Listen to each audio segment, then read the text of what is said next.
حضرت عمر رضی اللہ تعالیٰ عنہ سے نبی صلی اللہ علیہ وسلم نے سے پوچھا کہ تم مجھ سے محبت کتنی کرتے؟ فرمانے لگے اللہ کے رسول صلی اللہ علیہ وسلم اپنی جان کے علاوہ ساری کائنات سے بڑھ کر مجھے آپ سے محبت ہے۔ نبی صلی اللہ علیہ وسلم نے فرمایا خدا کی قسم ایمان مکمل نہیں جب تک کہ اپنی جان سے بڑھ کر میرے ساتھ محبت نہ کرو۔ فرمان اسی وقت حضرت عمر نے فرمایا میں اعلان کرتا ہوں اپنی جان سے بڑھ کر، اولاد، مال، جان، ہر چیز سے بڑھ کر اے اللہ کے رسول صلی اللہ علیہ وسلم مجھے آپ سے محبت ہے۔ صحابہ کی یہ محبت دعویٰ ہی نہیں تھا۔ لوگ کہتے ہیں کہ فلاں کے ساتھ بڑی محبت ہے، عملاً یہ محبت کا تقاضا ہے کہ جب کبھی کوئی مصیبت آ پڑی ہے صحابہ نے اپنی جانیں نچھاور کر دیں، نبی صلی اللہ علیہ وسلم کو غزہ نہیں پہنچنے۔ احد میں آپ گڑھے میں گر گئے، کس طرح طلحہ ڈھال بن گئے، کس طرح کئی صحابہ یہ کے بعد دیگرے شہید ہوتے رہے۔ کسی شخصیت کے ساتھ ایسا والہانہ پیار کبھی کسی نے نہیں کیا جو محمد رسول اللہ صلی اللہ علیہ وسلم کے صحابہ نے آپ کے ساتھ کیا۔ حضرت عمر رضی اللہ تعالیٰ عنہ ایک دن راست گشت کر رہے تھے، ایک عورت چرخہ کاٹ رہی تھی اور چرخہ کاٹنے کے ساتھ ساتھ وہ اشعار پڑھ رہی تھی۔ اس میں یہ تھا کہ وقت زمانہ تو وہ تھا جب حضور مدینہ کی گلیوں میں تھے، اب یہ زندگی کیا زندگی ہے۔ حضور کے زمانے کو یاد کر کے وہ شعر پڑھ رہی ہے۔ حضرت عمر پر وہ زمانہ یاد آیا تو آپ دیدہ ہو گئے، بیمار ہو گئے، اتنے بیمار ہوئے کہ لوگ عیادت کے لیے گھر میں آنے لگے۔ یہ اللہ کے نبی کے ساتھ صحابہ کی محبت تھی۔ بخاری میں یہ واقعہ آتا ہے کہ جب ہرقل رومی کے سامنے حضور کا ذکر کیا گیا اور اس نے سنا کہ آپ کی تعریف کے الفاظ کہ آپ ایسے ہیں اور ایسے ہیں، کہنے لگا خدا کی قسم اگر میں مدینے میں ہوتا تو میں اس ہستی کے پاؤں دھلاتا۔ عیسائیت میں پاؤں کا دھونا ایک بڑی عبادت سمجھی جاتی ہے کہ میں جا کر اس ہستی کے پاؤں دھوتا کہ جس میں یہ خصوصیتیں موجود ہیں۔ اس کائنات میں اتنی کٹھی چیزیں اللہ رب العزت نے فرما دی نبی صلی اللہ علیہ وسلم میں کہ جبرائیل امین نے یہ کہا، یہ بھی حدیث میں آتا ہے، وہ فرماتے ہیں کہ میں نے شرق و غرب سب دیکھا ہے، اب وہ جبرائیل سے بڑھ کر کون دیکھنے والا ہے؟ آسمان و زمین، شرق و غرب، کہ خدا کی قسم محمد رسول اللہ جیسا کوئی نہیں دیکھا۔ میں نے حدیث میں آتا ہے میں نے مشارق الارض مغاربہا، میں نے سارے مشرق اور سارے مغرب دیکھے ہیں، محمد رسول اللہ سے بڑھ کر کوئی ہستی میں نے دیکھی نہیں۔ اور اسی لیے اللہ نے قسم کھائی ہے لعمرک انہم لفی سکرتہم یعمہون۔ ایک جگہ آتا ہے فصبر، اے محمد صلی اللہ علیہ وسلم صبر کرتے رہیے، فإنک بأعیننا، آپ تو ہماری آنکھوں میں بستے ہیں، کیسے ممکن ہے کہ ہم آپ کو فراموش کر دیں؟ فإنک بأعیننا، ہماری آنکھوں میں آپ بستے ہیں۔ نبی صلی اللہ علیہ وسلم کا آپ کی دنیا میں جانے کے بعد بھی صحابہ ایک تو زندگی میں ہر چیز پر قربان ہو جاتے تھے۔ ایک حدیث میں آتا ہے کہ جابر رضی اللہ تعالیٰ عنہ نبی صلی اللہ علیہ وسلم کے پاس آئے، فرمانے لگے قرضہ بڑا دینا، ان کو پتا تھا حضور کی قربت سے برکت بڑی حاصل ہوتی، محبت اور برکت اندوزی، یہ صحابہ کو بڑا یقین تھا کہ بڑا قرضہ ہے، کھجوریں تھوڑی ہیں باغ میں۔ نبی صلی اللہ علیہ وسلم گئے، دعا فرمائی، اللہ نے اتنی برکت کر دی، سارے قرضے ادا ہو گئے، کھجوریں پھر بہت زیادہ اپنے گھر کو لے آئے۔ جب کسی کے ہاں کسی بچے کی ولادت ہوتی، نبی صلی اللہ علیہ وسلم کی گود میں دے دیتے۔ ایک بچے کے لیے آپ نے دعا برکت فرمائی۔ جب وہ بڑا ہوا، عبداللہ ابن عمر اس کے پاس گئے کہ اپنے کاروبار میں مجھے شریک کر لینا، حضور نے برکت کی دعا تمہارے لیے کی ہوئی ہے۔ ان کو یقین تھا کہ جس کے لیے اللہ کے نبی دعا فرما دیتے ہیں اللہ قبول فرما لیتے ہیں۔ پھر حضور اکرم صلی اللہ علیہ وسلم کسی کے ساتھ کوئی سلوک فرماتے، مثلا ابو محذورہ رضی اللہ تعالیٰ عنہ کہ زلفیں تھیں، سر کو ہاتھ آپ نے لگایا، انہوں نے وہ زلفیں ساری عمر برقرار رکھی، کتروائی نہیں کہ دست مبارک نے اس کو چھوا ہوا ہے۔ نبی صلی اللہ علیہ وسلم کسی خاتون کے گھر گئے، صحابیہ کے گھر، پانی مشق کو منہ لگا کر پیا، انہوں نے مشق کا وہ حصہ کاٹ کے رکھ لیا، کہ یہاں حضور کے ہونٹ مبارک لگے ہوئے ہیں، اس کو انہوں نے محفوظ کر لیا۔ نبی صلی اللہ علیہ وسلم کے جو بال سر مبارک کے تھے، ایک دفعہ تو آپ نے سب لوگوں میں تقسیم کیے، کچھ بال ام سلمہ رضی اللہ تعالی عنہا کے پاس تھے جو انہوں نے سنبھال کر رکھے ہوئے تھے۔ ایک دفعہ صحابہ سے حضرت عائشہ نے کہا کہ حضور اکرم صلی اللہ علیہ وسلم کا وہ لباس جب آپ انتقال فرما گئے تو اس سے پہلے جو پہنا ہوا تھا وہ میرے پاس محفوظ ہے، وہ بھی اپنے پاس صحابہ نے سنبھالا ہوا تھا۔ ایک پیالہ تھا جس میں کبھی نبی صلی اللہ علیہ وسلم پانی پیتے تھے، انس ابن مالک رضی اللہ تعالیٰ عنہ نے وہ بہت عرصہ سنبھال کر رکھا کہ اس پر حضور کا منہ مبارک لگا ہوا ہے۔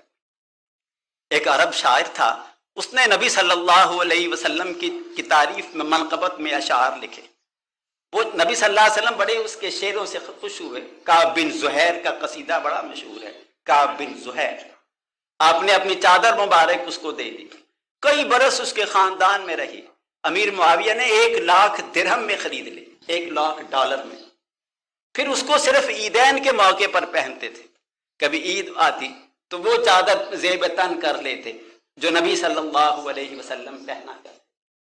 اس طرح چھوٹی چھوٹی چیزیں نبی صلی اللہ علیہ وسلم کی صحابہ کے لیے اعلیٰ قسم کے تبرکات کی حیثیت رکھتی تھی۔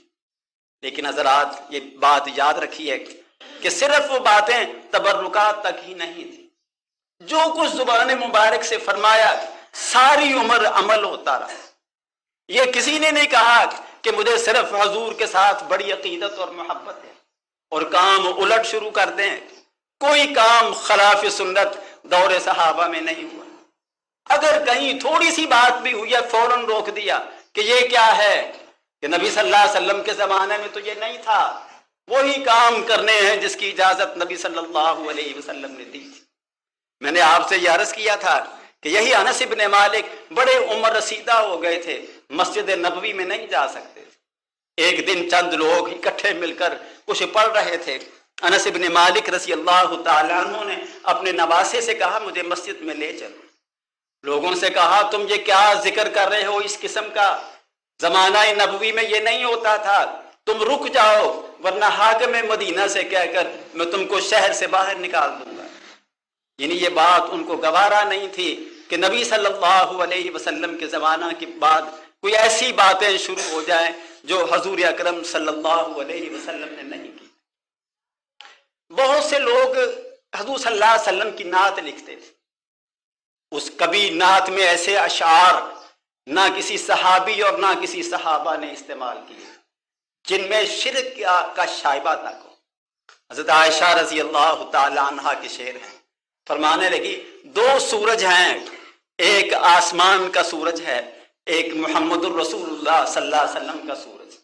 فرماتی ہیں وہ سورج آسمان کا تو صبح کے وقت طلوع ہوتا ہے اور محمد رسول اللہ کا سورج رات کو طلوع ہوتا ہے۔ فرمایا یہ تو آنکھوں کو خیرہ کرتا ہے، یہ سورج دل کو منور کرتا ہے۔ یہ سورج ایسا ہے جو اپنے دل کو منور کرتا ہے۔ حسان بن ثابت رضی اللہ تعالیٰ عنہ نے قصائد لکھے تھے نبی صلی اللہ علیہ وسلم کے۔ ایک جگہ فرماتے ہیں کہ آپ ایسے حسین و جمیل ہیں کہ کسی آنکھ نے دیکھا نہیں، کوئی آنکھ دنیا کی ایسی نہیں جس نے محمد رسول اللہ سے بڑھ کر کوئی حسین دیکھا۔ فرمایا کوئی ایسا بچہ ہی نہیں ایسا حسین جس کو ماں نے حضور سے بہتر جنا ہو، کسی خاتون نے محمد رسول اللہ صلی اللہ علیہ وسلم سے بہتر کسی بچے کو جنا ہی نہیں۔ نبی صلی اللہ علیہ وسلم کے بارے میں ایسے بہت سے اشعار ملتے ہیں، لیکن یہ ہے کہ احتیاط کا تقاضا یہ تھا کہ اللہ کے ساتھ مقابلہ کوئی نہیں۔ فرمایا اللہ اللہ ہے، محمد رسول اللہ صلی اللہ علیہ وسلم اللہ کے بندے اور رسول۔ اس ساری اتنی بڑی جس کی عظمت ہو اس کی زندگی بدل جاتی۔ اگر آپ کسی کے ساتھ اتنے ادب اور احترام سے پیش آئیں، وہ اس کا ذہن کچھ تکبر کی طرف چلا جاتا ہے۔ حضور اکرم صلی اللہ علیہ وسلم کو اللہ نے کائنات میں سب سے بڑا درجہ دیا، خدا کی قسم اس سے بڑھ کر عاجزی کسی میں نہیں ہے جتنی محمد رسول اللہ صلی اللہ علیہ وسلم۔ حدیث میں آتا ہے جب لوگ ملتے سلام میں سبقت محمد رسول اللہ کا، لوگ انتظار کرتے ہیں کب ہمیں سلام کیا جائے گا. حضور سبقت فرما. اگر آپ کا کوئی ہاتھ پکڑ لیتا چھڑاتے نہیں تھے، وہ خود چھوڑتا. کوئی غلام دعوت کرتا قبول فرما لیتے. لوگ دعوتیں قبول فرماتے ہیں بڑی پارٹیوں کی، وہ غلام کی دعوت کون قبول کرتا ہے؟ محمد رسول اللہ صلی اللہ علیہ وسلم غلاموں کی دعوت بھی قبول فرما لیتے. نبی صلی اللہ علیہ وسلم صحابہ کے ساتھ اتنی انس سے پیش آتے، کوئی بیمار ہوتا اس کی عیادت کے لیے اس کے گھر جاتے. صحابہ ایک دفعہ ایک دعوت میں شریک تھے، دیکھا کہ نبی صلی اللہ علیہ وسلم غائب ہو گئے. تھوڑے عرصے کے بعد دیکھا لکڑیوں کا ایک گٹھا اپنے سر پر اٹھا کر لا رہے ہیں. بہت پریشانی ہوئی. فرمایا آپ نے یہ کیوں کیا؟ فرمایا کیا اپنے کھانے میں مجھ کو شریک نہیں کرو گے؟ اپنے ساتھیوں کی یہ خدمت، یہ محمد رسول اللہ صلی اللہ علیہ وسلم کی شخصیت کا ایک پہلو. جب کبھی چلتے ہوتے، کبھی نمایاں ہونے کی کوشش نہ کرتے، کبھی مجلس میں بیٹھے ہوتے تو اپنے پاؤں نہ پھیلاتے. جیسے پاؤں پھیلا کر ایک تکبر کی علامت کے طور پر کوئی شخصیت بیٹھتی ہے، سمٹ سمٹا کر بیٹھتے تھے. آنے والوں کو پوچھنا پڑتا تھا اینا محمد صلی اللہ علیہ وسلم، تم میں سے محمد صلی اللہ علیہ وسلم کون سے؟ حضرت عائشہ فرماتی ہیں ہستی کتنی بڑی، فرمایا ساری عمر کبھی نہیں کہا کہ آج سالن ٹھیک نہیں پکا، کھانے میں کبھی نقص نکالا ہی نہیں. ایسا پرفیکٹ تو کوئی بھی نہیں ہوتا دنیا میں جس کے کھانے میں کبھی نقص نہ رہ جائے. کبھی نمک مرچ کم زیادہ ہو سکتی ہے، زندگی بھر کبھی اعتراض نہیں کی. نبی صلی اللہ علیہ وسلم گھر والوں کے ساتھ ہاتھ بٹاتے تھے، آٹا گوندنے میں، گھر کے کام کرنے میں، مشکیزوں کو مرمت کرنے میں، اپنے جوتے کو مرمت کرنے میں. نبی صلی اللہ علیہ وسلم زیادہ کام گھر والوں کے ساتھ کرتے. کئی دفعہ ایسا ہوا کہ بعض ڈیلیگیشنز مدینہ شریف آئے، مختلف وفد آئے گفتگو کے لیے، کبھی ویسے ہی تبادلہ خیال کے لیے. نبی صلی اللہ علیہ وسلم ان کو مسجد نبوی میں ٹھہراتے، خود کوشش فرماتے کہ میں ان کی ضیافت کروں، ان کی خدمت میں آئے. نجاشی نے اپنے دوست بھیجے، اس نے بڑے قیمتی تحائف بھی بھیجے. ان میں ایک موتی تھا بہت ہی بڑی قیمت والا. اس کو ہاتھ نہیں لگایا، چمٹی کے ساتھ اس کو پکڑا، مالک وہ فروخت کر کے غربا کی امداد کر دی اور اپنے ہاتھ مبارک سے ان کی خدمت تواضع شروع کی. صحابہ نے پیشکش کی کہ ہم جو حاضر ہیں. فرمایا نہیں، میرے دوست حبشہ گئے تھے، ان لوگوں نے بڑی خدمت کی تھی، یہ میرا فرض. اس طرح اللہ کے نبی صلی اللہ علیہ وسلم ہر ایک کے ساتھ عاجزی انکساری کے ساتھ پیش آتے. جب کبھی کسی کو بلاتے تو کنیت کے ساتھ بلاتے. کنیت یہ ہے کہ بیٹے کے نام کے ساتھ باپ کا نام، یا کسی لقب کے ساتھ کسی کو بلاتے، یہ عزت افزائی ہوتی. ہم جب کم تر نام سے بلاتے ہیں اپنی چدراہٹ کے لیے، نبی صلی اللہ علیہ وسلم نے جب کسی کو آواز دی ادب کے ساتھ آواز دی. کبھی نہیں کوئی کہہ سکتا کہ حضور صلی اللہ علیہ وسلم نے کوئی ایسی بات کی. نہ ایسی ہستی دنیا میں آئی، نہ اتنا ادب کسی کا کیا گیا، نہ اتنی محبت کسی سے کی گئی. وآخر دعوانا الحمد للہ رب العالمین.